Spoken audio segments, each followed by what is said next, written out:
नमस्कार, आप देख रहे हैं आज तक। आपके साथ मैं हूं मीनाक्षी कंडवाल। आज तक आपको बताने जा रहा है जिंदा आतंकी की गिरफ्तारी का पूरा सच। ग्राउंड जीरो पर मौजूद आज तक पूरे ऑपरेशन के पल पल के साथ आपके साथ होगा। देखिए कैसे आखिर उधमपुर में 2.5 घंटे तक चला दहशत का खेल और फिर कैसे जाबाजी के आगे AK-47 का भी दम निकल गया। आज तक संवाददाता राहुल कंवल की ग्राउंड जीरो से एक्सक्लूसिव रिपोर्ट। यह है उधमपुर का नरसू नाला इलाका, जहां पर आतंकवादी सुबह सुबह आके छिप गए थे। ये एक बहुत बड़ा पत्थर है और यहाँ से पूरा नेशनल हाईवे साफ दिखाई देता है। कौन सी बस आ रही है, वो बस किसकी है, यहाँ से साफ इस बात का देखा जा सकता है। आतंकवादियों की नजर एक BSF बस पर थी। वो एक ऐसी बस की तलाश में थे जिसमें BSF जवान भरे हों। जैसे ही आतंकवादियों को सुबह 7 बजे के करीब एक BSF जवानों से लैस बस यहाँ पर आती दिखी, एक आतंकवादी इस जगह से निकलकर सीधे सड़क की तरफ भागने लगा और उस बस पर उसने गोलियां चलानी शुरू कर दी। उस्मान इस बीच यहीं पर छिपा हुआ था और कवर फायर प्रोवाइड कर रहा था। अपनी क्लैशनिकोव से लगातार गोलियां दागता हुआ उमर बीच सड़क में आ गया। सामने BSF की बस खड़ी थी, उसके जवानों पर वो गोलियां चला रहा था। वहां से काउंटर फायर आई। उमर ने बस में घुसने की कोशिश की, लेकिन उसकी कोशिश नाकामयाब रही। BSF के जवानों की गोलियों में वो ढेर हो गया। अपने साथी को गिरता देख इस बीच उस्मान, जो पहाड़ के पीछे छिपा हुआ था, सीधे ऊपर गांव की तरफ उसने भागना शुरू कर दिया। नेशनल हाईवे से करीब 3 किलोमीटर ऊपर ट्रैक करते हुए इस वक्त हम लोग चिरदी गांव आ गए हैं और ये वही जगह है जहां पर देश के 2 बड़े हीरो विक्रमजीत और राकेश शर्मा ने आतंकवादी को सबसे पहली दफा देखा। इस वक्त ये दोनों हमारे साथ हैं। स्वागत है आप दोनों का आज तक पर। विक्रम, स्वागत है आपका। राकेश, आपका भी। और हम आपको बताएं कि इस वक्त पूरे देश में आप लोगों की जो इमेज है एक बहुत बड़े हीरो की तरह है। जो आप लोगों ने किया, पूरे देश को उस पर फक्र है और हमारी तरफ से, हमारे दर्शकों की तरफ से आप लोगों का बहुत बहुत शुक्रिया कि आतंकवादी से किस तरीके से भिड़ते हैं, किस तरीके से निपटते हैं और एक आम नागरिक बिना हथियार के कैसे कर सकता है, ये आप दोनों ने दिखाया। तो इसके लिए हम सब आप पर फक्र करते हैं। मैंने निकल गया सर सुबह ठीक तो 7:30 में निकला बाहर। मैंने जम्मू जाना था वैसे यार। तो निकला बाद नीचे अपनी थोड़ी सी फायरिंग चल रही थी। तो मैं देखूँ यार, आप सुन सकते थे यहाँ पे नीचे फायरिंग चल रही है। अच्छा, सब सुन रहा था मैं। तो देखा फायरिंग चल रही है, देखता हूँ क्या हो रहा है, देखता हूँ मसला क्या चल रहा है। देखा नीचे जाम भी लगा हुआ था और अपना फायरिंग चल रही थी। तो तब तक कोई फिर। आप करते क्या हैं विक्रम? सर मैं UPL केमिकल फैक्ट्री में लगा हूँ। और आप सांबा में काम करते हैं? यहाँ पे आपकी वाइफ रहती है? जी, वाइफ रहती है। उनको आप देखने आए थे? जी, उनको देखने आया था। 2 दिन पहले आया था मैं। सुबह आया था, कल निकल जाना था मैं। जब ये वारदात हुई तो मैंने निकल जाना। तो आप यहाँ पर खड़े होकर देख रहे थे कि नीचे फायरिंग चल रही है? फायरिंग चल रही है। मैं देखता हूँ क्या हो रहा है, क्या मसला इनका देखता हूँ। तब तक जैसे निकला बात, फिर मैं वापस लौट गया। फिर जैसे वापस आया 15 मिनट बाद फिर वापस आया, फिर देखने आया। तो तब तक वो आगे आतंकवादी आए। तो कैसे आपकी मुलाकात हुई? सबसे पहले कैसे आपको लगा कि ऐसे मैं खड़ा था ऊपर, तो नीचे वो थे, अकेला था वो, बंदूक बना रखा 2 बंदों को उसने। तो मेरे को सब ला के इधर आ जाओ। मैं गया उनके पास, मैं भी डरा नहीं, अपने हौसला रखा मैंने, मैं डरा नहीं। उसके बाद चला गया। जब गया उनके बाद तो कहता, उसने गन रखी मेरे दिमाग पे, कहता मेरे को चल मेरे साथ। वहाँ कहाँ जाना, रास्ता था मेरे को। मैं चल ठीक है, रास्ता हटाऊंगा। मैं चलते चल, मैं मारेगा तो नहीं, कह रहा नहीं मारूंगा नहीं, चलते चल मेरे साथ। हाँ। चलते गए, आगे साहब मेरे साले साहब है ये। हाँ। ये मेरे को मिल गए। तो आप की क्या उम्र है साले साहब, क्या करते हैं आप, और आपने आतंकवादी को कैसे देखा? सर मेरा नाम राकेश कुमार शर्मा है, मेरी उम्र है 24 साल। सर मैं प्राइवेट ही काम करता हूँ सर, पंडित का काम करता हूँ। पंडित हैं आप? जी, मैं जम्मू में काम करता हूँ। जम्मू में पंडित। यहाँ पे आप परिवार से मिलने आए? जी, मैं 2 दिन पहले ही जाते हैं। तो आपने कैसे देखा इस आतंकवादी को, नावेद को, उस्मान को? सर नीचे आवाज इसने आपको क्या नाम बताया? इसने हमें सर नाम कुछ बताया था ऐसे ही। उस्मान बोल रहा था। अच्छा, तो आपके पहले भाई साहब ने देखा इनको, फिर आपने देखा, कैसे आपने आतंकवादी को देखा? सर जब मैं सुबह उठा तो नीचे आवाज़ें आ रही थी सर, गोलियों की। रोड से हमारा सर 1-1.5 किलोमीटर का, तो आवाज़ें आ रही थी। मैं देखने गया बाहर, तो नीचे सर देखा कुछ भी नहीं सर, धुंध पड़ी हुई थी, बरसात का मौसम, धुंध तो बची। जब सर देखा तो 5 मिनट में सर उसके नीचे गया थोड़ा सा, तो सर 3 बंदों को आतंकवादी बंदी बना के ला रहा था। मैं वहाँ में ही खड़ा हो गया, लेकिन सर उसने गन खड़ी कर दी, बोलने लगा कि आप मेरे साथ चलो। मैं कहाँ चल रहा है, बोलने लगा कि मुझे कहीं ऐसी सेफ्टी जगह पहुँचाओ जहाँ पे किसी को शक न हो और मैं कहीं छुपा दो मुझे कहीं जाके। मैंने सोचा क्या करूँ। तो डर नहीं लगा आप लोगों को आतंकवादी को देख के? नहीं सर, उससे डर क्या लगना सर, हमारे जैसा ही था सर, उसका कोई और कुछ नहीं था सर। एक कर उसने वो डाली हुई थी आर्मी वाली, वो शर्ट नहीं थी जो जिसमें गोली डालते हैं, वो डाली थी। बाकी तो सेम ही था हमारे लिए सर, डर तो लगा नहीं सर। जब सर गए तो सर उसने चलते रहते हमारे पीछे रहा सर, गन करेगी।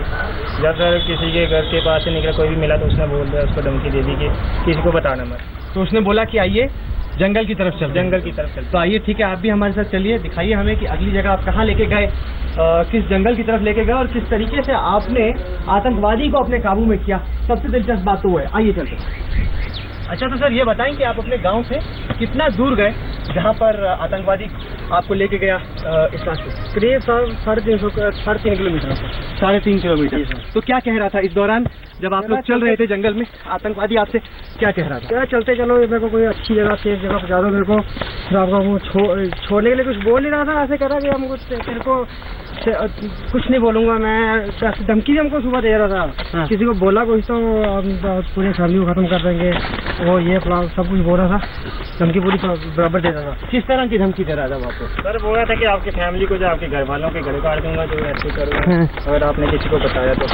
हाँ, नहीं तो आपको लगा कि एक ट्रेन खतरनाक आतंकवादी है या आपको लगा छोटा सा बच्चा बंदूक पकड़? हाँ सर, ट्रेन था।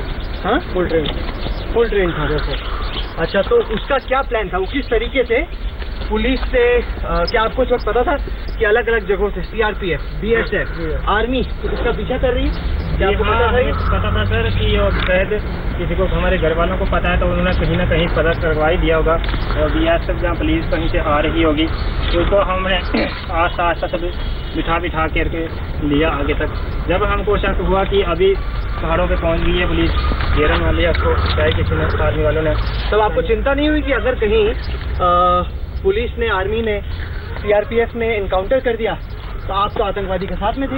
सर डर भी था, लेकिन हौसला पूरा अपना बराबर था कि कुछ करने आए तो कुछ करके ही बताएंगे हम। सर उसने सब कुछ टारगेट बनाया। हाँ, नहीं तो सर उसने हमारा टारगेट बनाया था, अगर हम उसको नहीं पकड़ते, आर्मी वाले जब हमला करते तो वो हमारे पर हमला करता और हमें टारगेट। अच्छा आइए चलते हैं, वो जगह नजदीक आ रही है जहाँ पे आप आतंकवादी को लेके गए, आइए वहाँ चलते हैं। आतंकवादी उस्मान एक ऐसी जगह की तलाश में था जहाँ पर वो पुलिसकर्मियों की निगाह से दूर रहता है। इस वजह से ये दोनों साथी इसको एक ऐसे पेड़ के नीचे लेके आ गए जहाँ पर वो कुछ देर के लिए बैठ सकता था, आराम कर सकता था। तब तक वो काफी थक गया था। जी हाँ, थोड़ा बहुत थक गया था, उसको भूख भी लगने लग गई थी। तो आपने बोला कि यहाँ पे ऐसी किसी जगह पे आके बैठ जाइए। तो खाना कहाँ से आया? खाना वहाँ था, चल रहा था, उसको भी इसने गिरफ्तार किया हुआ। उसके बाद था कि सर उसको हमने सारा खिलाया, बैठ गए, खाना खा, माँ का पानी खाने के कुछ नहीं हुआ। बस बात रहे इसको हम कि इसको हौसला देते रहे कि कहीं कुछ खिलाएगा, यहाँ बैठा रहेगा तो हमारा भी इसको हाथ पकड़ने का मौका मिलेगा। तब तक हम यही खाना खाया तो करा चलो आगे चले। मैंने अपने यहाँ ठीक है, सेफ जगह, सारे साहब ने कहा सेफ जगह, अच्छा यहाँ पे बैठे रहो, कुछ नहीं होगा। इस तरह की रिपोर्ट्स आई कि तब तक इंडियन आर्मी ने सर्च ऑपरेशन शुरू कर दिया था कि उनके हेलीकॉप्टर्स लगातार सॉटी लगा रहे थे देखने के लिए कि आतंकवादी उस्मान आखिरकार है कहाँ। तो वो हेलीकॉप्टर की आवाज़ आप लोग सुन सकते थे? हाँ, तो उसने बोला कि हल्ले चल रहा है ऊपर, तो मुझे कहीं छुपा दो। उनके पास सब कुछ होता है, मशीन गन वगैरह भी है, दूरबीन है, कहीं को देख लिया तो शूट कर डर लगा। इसी तरह पे उसके पेड़ से लगे हुए, उसने उसको छुपा दिया। कैसे छुपाया आपने? चले गया नीचे, और वहाँ पे वो बैठ गया पेड़ों के नीचे। जब वो खाना भी खाना चाहता था? खाना सर एक मजदूर हमारे पास जा रहा था, कहाँ पे वो आधे रास्ते में उसको लिया उसने 5 बंदों को, उसके पास खाना पड़ा था, 3-4 फुलके पड़े हुए थे सर उसके पास। तो ऊपर जाके वहाँ पे उसने खाना खाया पहले, फिर पानी शानी पिया उधर जाके। फिर जब उधर देखा कि कोई हेलीकॉप्टर देख रहा है तो फिर उधर से वो भागा सर। फिर वो हम भी उसके साथ ही आगे भागे, फिर वो पीछे हमारे साथ और जंगल के में चले गए सर। जब जंगल में गए सर तो वहाँ पे हम बैठे, उसको बैठाया सर। वो बोल रहा था कि यहाँ ऊपर चलते हैं। मैंने उसको बोला कि आप यहाँ पे ही बैठो, आप यहाँ पे सेफ हैं बिल्कुल, और इधर कहीं कोई दिख नहीं रहा है सर। और सर माइंड में यही था कि इसको पकड़ना है सर। हमें पकड़ने का ख्याल आप लोगों को कहाँ से आया? सर उसी जगह पे, जिसी जगह पे हम बैठे हुए ऐसी इसी जगह पे हमको ख्याल आया कि पकड़ना चाहिए। आप दोनों ने आपस में स्ट्रेटेजी डिस्कस की क्या? जी ऐसे आपकी चल रही है हमारी डिस्कस? नहीं वो नहीं, वो तो नहीं समझ सकता था कि आप लोग बात कर रहे हैं। वो अपने अपने इशारा तो घुमाता था, तब तक हम इशारा कर लेते कि इसको मैं इशारा मारता, अभी नहीं, टाइम आने दे। तो आप लोगों ने तय किया कि इसको पकड़ना है? जी हाँ, हमने इसको जिंदा करते रखा था कि इसको पकड़ के छोड़ना है, इसको ऐसे नहीं छोड़ना। अगर इसको ऐसे छोड़ दिया तो हमको नहीं छोड़ेगा, ये हमको मार देगा और बाद में सर भागेगा और भी कहीं सर किसी को मारेगा या कोई और। पर उस टाइम आपको डर नहीं लगा कि ये तो क्लैशनिकोव लोगों की जान हमने बचा ली है, क्योंकि ऊपर भी गाँव है, नीचे भी गाँव है। हमें छोड़ देते इसको तो इसने खत्म करना था। इसका मिशन ही ये था जो खत्म करने आया। खून चाहिए तो खून मांगेगा। तो इसने खाना खा लिया? खाना खाया। फिर ये कह रहा था कि और आगे कहीं चलो, आपने बोला कि नहीं यहीं पे आपसे। हमने बोला नहीं, ये हमारे साथ साहब ने बोला कि ये सेफ जगह है, इधर कुछ नहीं होगा, अब यहाँ बैठे रहो तो कुछ नहीं होगा। तब ठीक कोई 2-5 मिनट बाद ऊपर से इसने देखी अपनी ब्लड फोर्स आ रही है, देखा तो इसने बोला ब्लड फोर्स आ रही है, अब तो होगा कुछ। इसने अटैक वही हम दोनों पे अटैक करने की कोशिश की। इसने बंदूक उठाई अपनी AK-47 इसके पास थी, इसने उठाई। तब तक साले साहब ने इसकी दोनों बाजू पकड़ ली।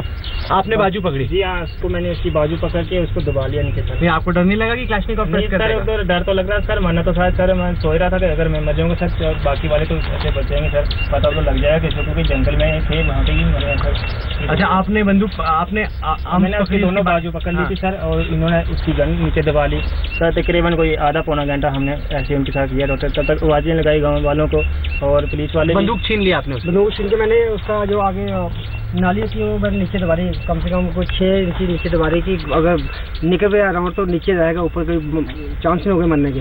तब तक इसने मेरी बंदूक में से हाथ छीनी तो मेरा हाथ उनके राउंड पे था, ट्रिगर पे था, ट्रिगर दब गया उसका, तो एक निकला राउंड निकला उसका। मतलब आपने बंदूक पकड़ी थी, उसकी उंगली ट्रिगर पे थी? मेरी उंगली ट्रिगर पे, मेरी उंगली। और लोडेड थी पूरी? लोडेड थी, लोडेड करके रखी हुई थी उसने, लोडेड करके छोड़ी हुई करके रखी हुई थी उसने, और एक ग्रेनेड ऊपर वाले जेब में डाला हुआ था सर। हमने उसकी बाजू पकड़ रखी थी, मैंने सोचा कि कहीं ग्रेनेड निकाल दे और जहाँ पे फटा दे। उसने तो मारना ही था सर, उसका यही चांस था। मुक्का उक्का नहीं मारा आपने? सर मुक्का मारने के लिए सर 2 ही हाथ है हमारे सर, दोनों पकड़े हुए थे सर, मुक्का कैसे मारते सर, 2 ही बंदे थे वहाँ पे सर। अच्छा, तो आपने बाहें पकड़ ली, आपने बंदूक पकड़ ली, फिर किस तरीके से कोई आया आपकी मदद के लिए? तब तक हम चलाए, बहुत चलाया हमने, क्योंकि पौना घंटे तक चलाते रहे कि जल्दी आओ। हमने पकड़ रखा, फायरिंग मत कर। इन्होंने 4 फायरिंग की है पुलिस वालों ने, हमने इसको रोका कि ना फायरिंग मत करो, फायरिंग होगी। इन्होंने फिर आए नीचे भी आधे पौने घंटे बाद नीचे आए, दूर से काफी पकड़ा। पुलिस वाले आए? CRPF कौन आया? पहले पुलिस वाले आए थे, फिर बाद में CRPF। तो फिर पुलिस वाले आए, उन्होंने आपको ले गए? हाँ, फिर हमने उनको दे दिया पुलिस वालों को। पुलिस वालों ने आपको थैंक यू कहा कि आपने आतंकवादी को पकड़ा? हाँ, शाबाशी दी इन्होंने। नहीं, शाबाशी तो मेरे को लगता है कि पूरा देश इस वक्त आप दोनों को देख रहा है। वाकई में जिस तरीके से आप लोगों ने बहादुरी दिखाई इस आतंकवादी को पकड़ने में, ये कोई छोटी बात नहीं है। देश आपके जज्बे को, आपकी बहादुरी को सलाम करता है। बहुत बहुत शुक्रिया विक्रमजीत, आपका भी और आपका भी बहुत बहुत शुक्रिया।